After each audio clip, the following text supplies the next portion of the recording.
No matter how hard you might try, you can't just flip a switch when you step into the office and turn your emotions off. Feeling feelings is part of being human.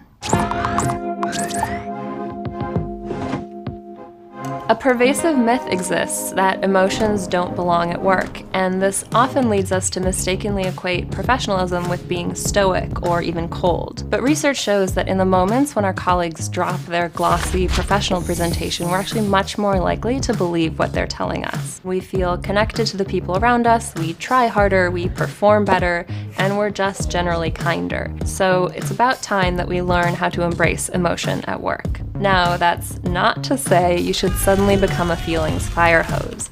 A line exists between sharing, which builds trust, and oversharing, which destroys it.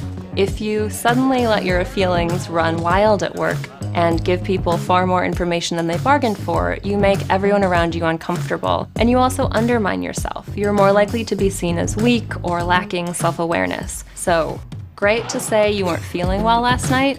You don't need to go into every lurid detail about how you got reacquainted with your half-digested dinner. So there's a wide spectrum of emotional expression. On one hand, you have underemoters, or people who have a hard time talking about their feelings, and on the other end are overemoters, those who constantly share everything that's going on inside.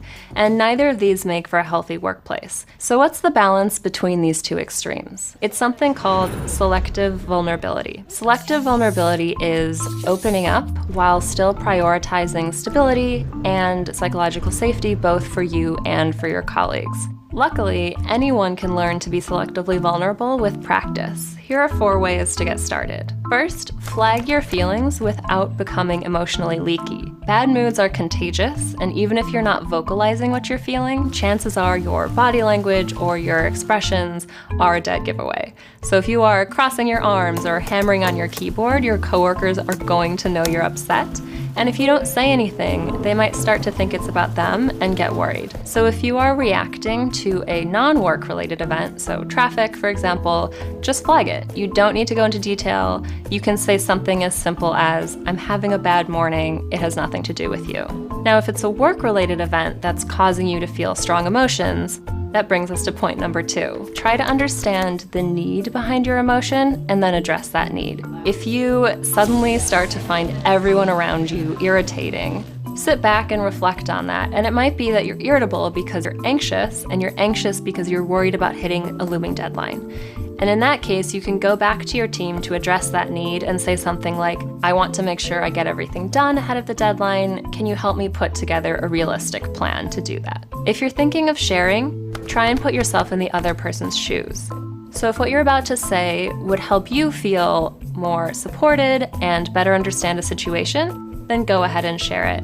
But if it gives you any kind of pause, you might want to leave it out. And finally, read the room and provide a path forward. If everyone on your team has been pulling long hours and you notice that one of your colleagues seems particularly deflated or anxious, you can acknowledge that and show some empathy, but then try to give them something actionable that they can hold on to. And in this case, you could suggest that you go to your manager and ask that your weekly meeting be pushed back a day so you both have more time to work. You're showing that you're invested in their success, but also that you care about their well-being. When we can be honest about what we feel and freely suggest ideas, make mistakes, and just not have to hide every piece of who we are, we're much more likely to stay at the company for a long time. We're also happier and more productive. So take a moment to reflect on the emotional expression that you bring to work each day. And if you are prone to oversharing, try editing.